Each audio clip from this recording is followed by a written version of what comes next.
When my mother-in-law cheerfully informed me over the phone that I needed to stay home while the rest of the family went on a trip, she mentioned it would be more enjoyable without me. She even teased that she might bring back a souvenir, assuming she remembered.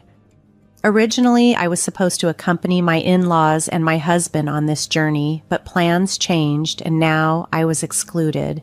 Ever since I married her son, my mother-in-law, who adores him dearly, has never missed an opportunity to make cutting remarks or to upset me. I might have a problem with staying behind, I responded, but all I got was laughter from her end as if she enjoyed making me uncomfortable. Consider it a punishment for not following my directions, she quipped, then abruptly ended the call. Well, it's not my problem, it's yours, I muttered to myself. My name is Laura Jean, I'm 32 years old, and I juggle house chores with a part-time job at a local supermarket.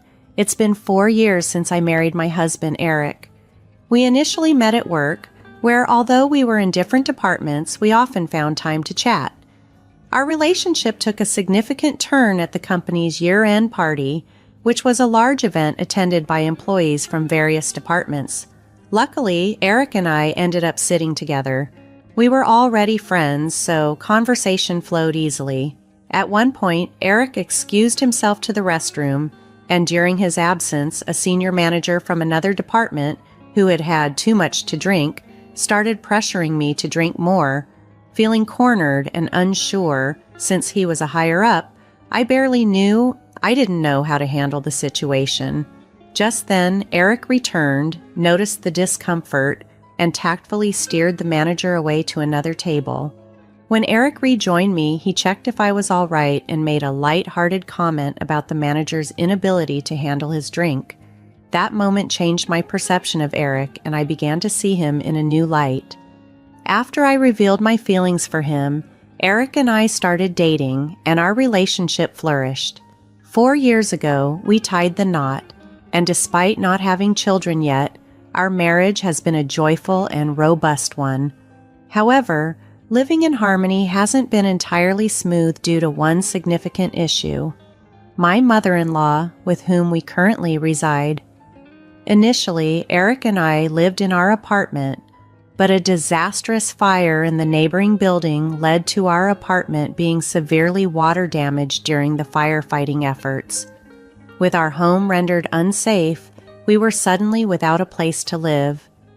Thankfully, Eric's mother offered us refuge in her home, and we gratefully accepted, moving in with her. However, this change brought about new challenges. From the outset, my mother-in-law, who is fiercely protective and affectionate towards Eric, began to express her fondness in less than favorable ways towards me. Her critical comments increased, turning daily life into a series of uncomfortable encounters. One weekend, after completing all my chores, I was enjoying a quiet moment with a cup of coffee in the living room.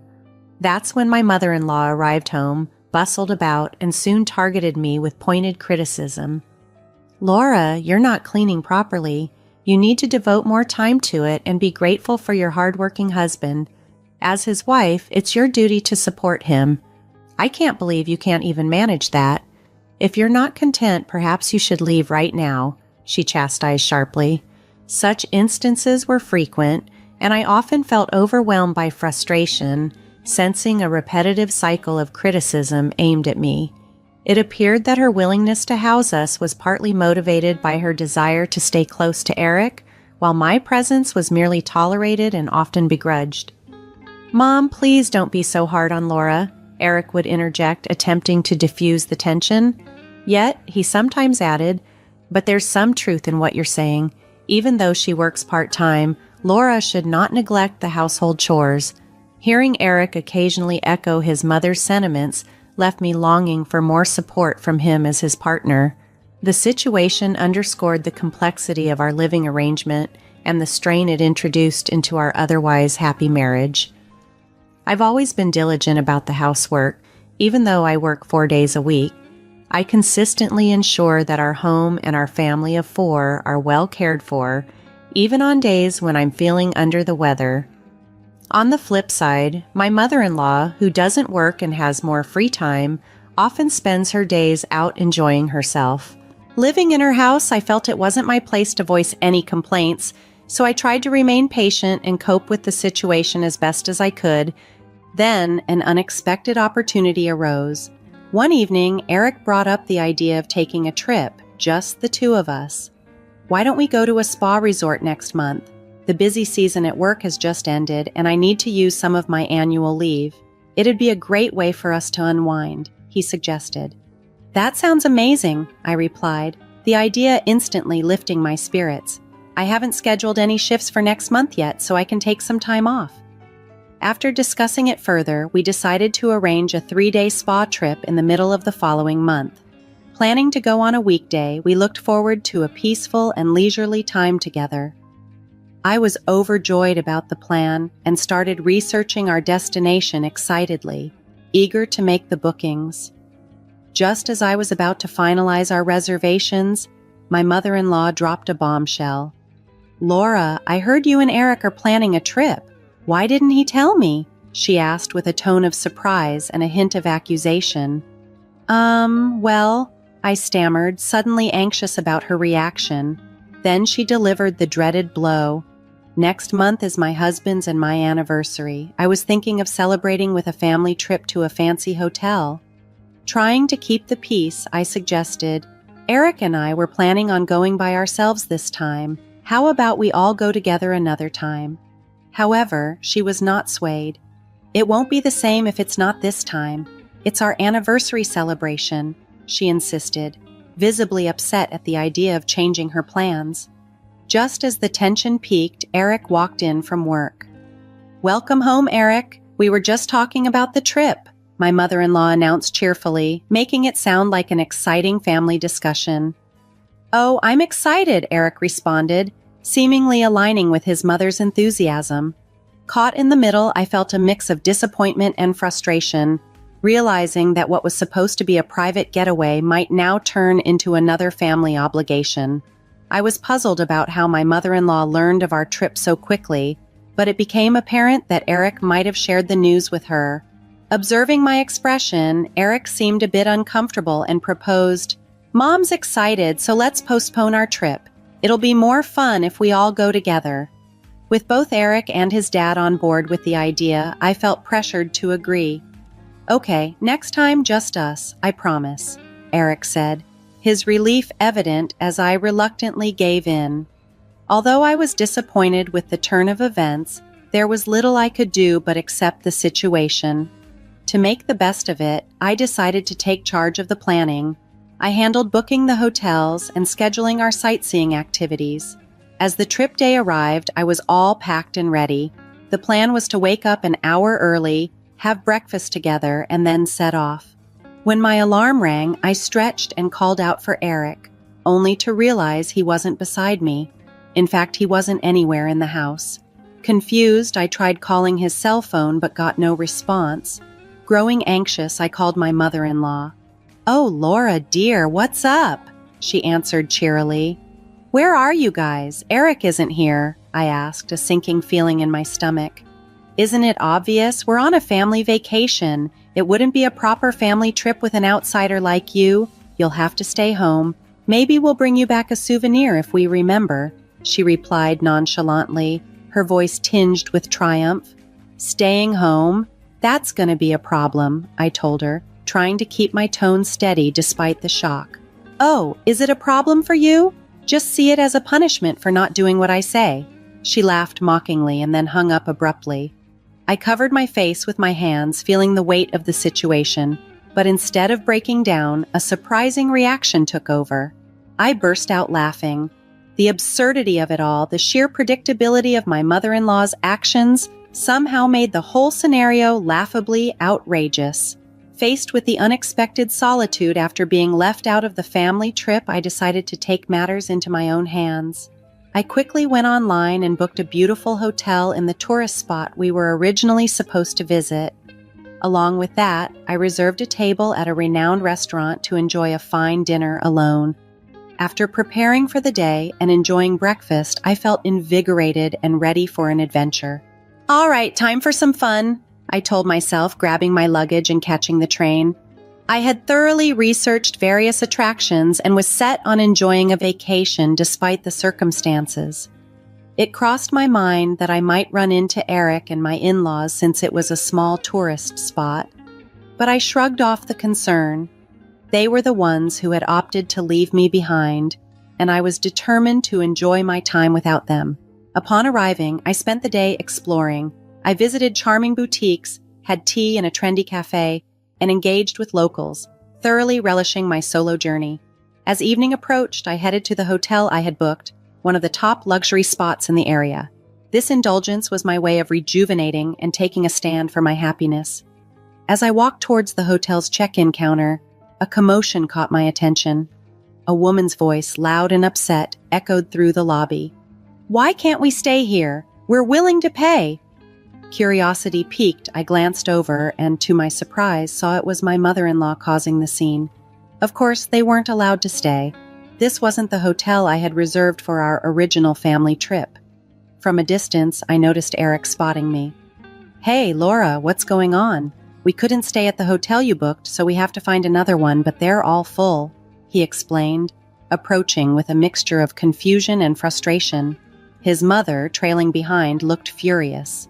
"Well, that's what happens when the person who booked the hotel isn't here to check in. It's a security policy," I explained calmly. At that moment, it seemed they realized their oversight and exchanged looks of surprise. Just as they were about to escalate the situation, hotel staff intervened, escorting my mother-in-law out of the hotel with polite firmness. Amidst the unfolding drama, she declared boldly, "Remember this, we will stay in a place far more luxurious than this hotel," before she and Eric departed. Feeling a mix of relief and vindication, I proceeded with my check-in, leaving them to sort out their accommodations. The turn of events, although unplanned, underscored a peculiar kind of justice as I embarked on my solo retreat. After completing my check-in, I was escorted to my room, which was beautifully decorated and gave off a luxurious vibe, making it feel like a dream come true. I unpacked my luggage and then decided to explore the hotel. After wandering around for a bit and soaking in the grandeur, I returned to the lobby where more guests were arriving. I settled onto a sofa and drifted into a daydream for a while. Soon, 3 young women sat next to me, bubbling with excitement about their stay. Their conversation quickly caught my interest. "Hey, did you hear about that hotel near the station?" "There's a creepy rumor going around about it," one of them said. "They say if you stay in a second-floor room, you start hearing things that aren't there. Stuff gets moved around or stolen. And even worse, there was a case where someone died under mysterious circumstances. We're so lucky we're staying here, right? Do you think it's true?"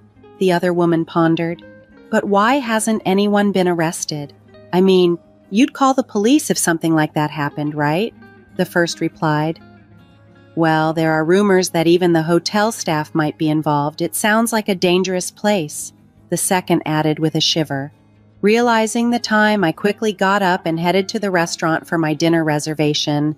The meal was incredibly satisfying, and after dinner, I returned to my room for a relaxing bath, changed into my pajamas, and settled in to watch some TV. That's when my phone rang. "Hello, we found a hotel to stay in, and it's nice. It's a shame you're not here with us, but don't worry, we'll enjoy it twice as much for you," my mother-in-law said cheerfully. "Oh, is that so? Well, you're lucky to find a place at the last minute," I replied casually, hiding my irritation. "Yes, it's quiet and relaxing here because there aren't many other guests around. Plus, it's so close to the tourist spot and the hotel itself is gorgeous. I wonder why that is," she continued. That's when it struck me. "Could it be the hotel near the station?" I asked, a note of concern creeping into my voice. "Yes, that's the one. Why do you ask?" she responded, seemingly unaware. Remembering the unsettling story I had overheard in the lobby about the hotel's bad reputation, a sense of urgency filled me.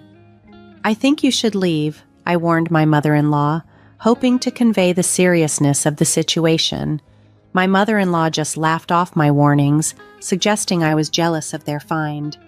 "Are you jealous that we found a nice place to stay? Well, too bad for you. Bye," Once again, she ended the call abruptly without giving me a chance to explain further. I decided not to call her back. I had given my advice, and that was enough. Choosing to disconnect entirely, I switched off my phone to avoid any more disruptions to my peaceful evening. I spent the rest of the night enjoying some much-needed relaxation and drifted into a peaceful sleep. The next day, after checking out of the hotel, I spent some time visiting the tourist spots I had missed the previous day. I returned home content as the sun was setting, noticing lights on inside the house, signaling that my in-laws and Eric had already returned. "I'm back," I announced cheerfully as I opened the door. As I stepped into the living room, all three of them began talking over each other in a rush, creating a chaotic commotion. I was initially taken aback but managed to calm everyone down. My mother-in-law then began to recount a harrowing incident from the previous night. After they had settled in for the night at the hotel, they were startled by the sounds of rustling and the distinct noise of someone entering their room. Paralyzed with fear, my mother-in-law lay silently in bed while the intruders seemed to roam around the room. After about 12 minutes, the unwelcome visitors left as silently as they had arrived. Despite the scare, my mother-in-law eventually fell back asleep, only to discover in the morning that all their valuables, including wallets and smartphones left out on the desk, were stolen. The only items spared were a coin pouch and a key holder that Eric had kept inside his jacket's pocket.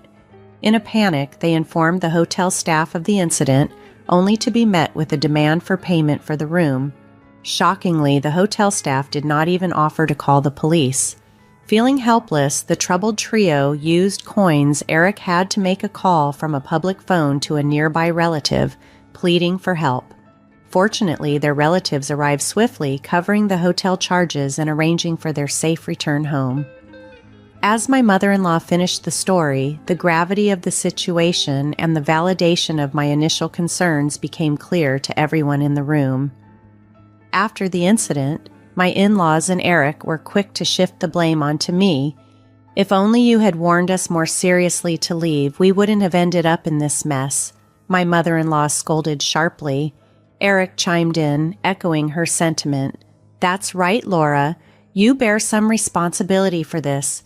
What are you going to do about it?"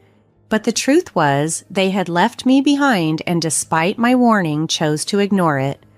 "I did warn you," I replied calmly, yet firmly. Eric's face turned pale, his frustration boiling over. "Shut up. You're just the wife. Don't get cheeky. We're getting a divorce. I can't put up with you anymore," he declared. Stunned by his sudden declaration, I walked quietly to our bedroom, retrieved something from the cabinet, and returned to the living room to confront him. "Divorce? Fine by me. I don't need a husband who won't stand up for his mistreated wife," I declared, holding out the divorce papers I had preemptively prepared by a lawyer, foreseeing such a possibility. Eric stammered, "Maybe we should take some time to think about it." However, my mother-in-law saw an opportunity to escalate things. "You should just get rid of such a terrible wife now. Your mom will find you someone better," she urged, pushing Eric toward finalizing the divorce. Unable to resist his mother's influence, Eric agreed to the divorce.